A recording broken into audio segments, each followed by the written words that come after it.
Rain can hide tears, but it can also reveal hearts.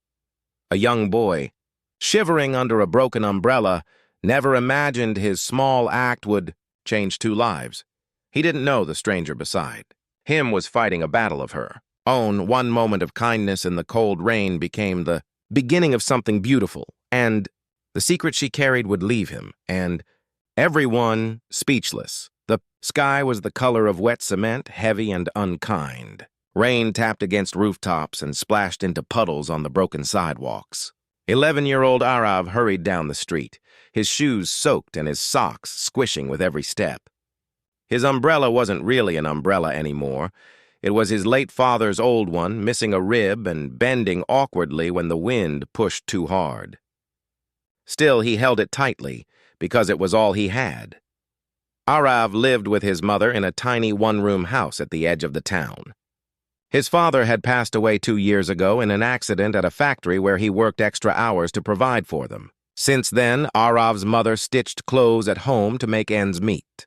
Some days were better than others. Some nights she wouldn't eat just so he could. Every morning, Arav walked 2 miles to school. Their town didn't have school buses, and even if they did, he knew they couldn't afford the fee. His backpack was faded and stitched in 3 places by his mother's loving hands. He never complained. He just walked, whether the sun burned or the rain poured. On this particular morning, the rain had started before dawn. The roof of their house dripped in the corner, and his mother had placed a metal bowl under it. She had wrapped his lunch in a cloth and kissed his forehead, pretending to smile. Arav could tell when she was pretending, but he smiled back anyway. He stepped outside, hugging his thin sweater closer to his chest. The cold wind nipped at his ears and neck, but he kept walking. The puddles were deep, and passing vehicles sent splashes toward him. Some people passed by with fancy raincoats and big umbrellas, without so much as a glance in his direction. Arav wasn't angry. He had learned early that life didn't always stop to notice the small, quiet ones. He simply lowered his head and kept going, holding the bent umbrella just right so the biggest hole stayed behind him.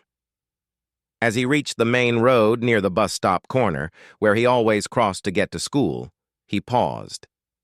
The rain had grown heavier now, and the wind made the umbrella strain in his hands. He wiped water from his cheeks, unsure if it was rain or something else. Cars rushed past, their headlights blurred by the downpour. He waited patiently for a moment to dash across, but just then something made him stop.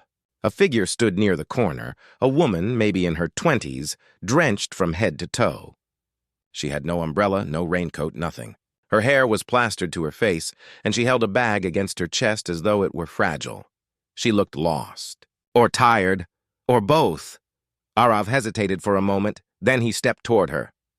The woman didn't see him at first. She was staring at the road as though waiting for something or someone that wasn't coming. Rainwater dripped from her hair, tracing lines down her cheeks like silent tears. Arav stood beside her and tilted his umbrella just enough to cover her shoulder. She flinched slightly, surprised. Her eyes flickered to the broken umbrella, then down to the small boy holding it. "You don't have to," she said softly, her voice shaky. Arav said nothing at first. He just shifted closer so more of the weak umbrella covered her. "It's okay," he murmured. "We can share?" She blinked as though the words confused her. Slowly, she moved half an inch closer under the umbrella. Water still soaked the lower half of her clothes, but at least her face was shielded now. For a few seconds, neither spoke. The world around them was noise. Rain hitting roads, cars splashing by, people rushing with umbrellas too big to share. Then, a group of teenagers waiting nearby began whispering and giggling. One of them pointed at Arav's bent umbrella and said loudly, "Look at that thing! It's more broken than my math grades!" The others laughed. Another added, "Maybe he should ask the rain to fix it." The laughter grew. Arav kept his eyes on the road, pretending he didn't hear. He was used to it. People making fun of his clothes, his shoes, his worn-out things. The woman looked at him, her brows knitting together. She opened her mouth, maybe wanting to defend him, but closed it again. A motorcycle sped through a puddle nearby, splashing a dirty wave of water over Arav's legs. The laughter behind him got louder. Someone muttered, "Poor kid doesn't even have proper shoes." For a second, Arav felt a tightness in his chest. Not anger, just a familiar ache. The same one that came when kids at school avoided him because he couldn't bring new books or snacks. The same one he saw in his mother's eyes when she thought he wasn't looking. He shifted the umbrella again, making sure the woman stayed dry. She glanced at him, noticing his trembling fingers. "Aren't you cold?" she asked quietly. "A little," he said, still not looking at her. His voice was calm, but his teeth chattered between words. She swallowed, guilt and sadness shining in her eyes. "Why are you helping me?" she whispered, almost to herself. Arav finally looked at her and shrugged. "Because you're getting wet." There was no grand reason, no expectation, just a simple truth. The bus stop crowd thinned as more people rushed off. The rain didn't stop, it only got heavier. Arav's shoulders were soaked now, and his hair dripped under the broken umbrella. Still, he stood there beside her. And for the first time in a long while, someone was looking at him not with pity, not with amusement, but with something gentle. Something kind, but he had no idea who she really was or what she was going through. That was about to change. After a few more minutes, the rain eased slightly. Not enough to stop, but enough to slow down. The woman finally spoke again. "What's your name?" "Arav," he said. "I'm Mira," she replied softly. Her voice still sounded tired, but warmer now. "Are you going to school?" He nodded. "I'm late already, but it's okay." She hesitated, biting her lip. "Do you always walk alone?" "Most days," he said simply. She looked down at his shoes, then at the umbrella. "This belonged to someone, didn't it?" He nodded again, more slowly this time. "It was my dad's. He's not here anymore."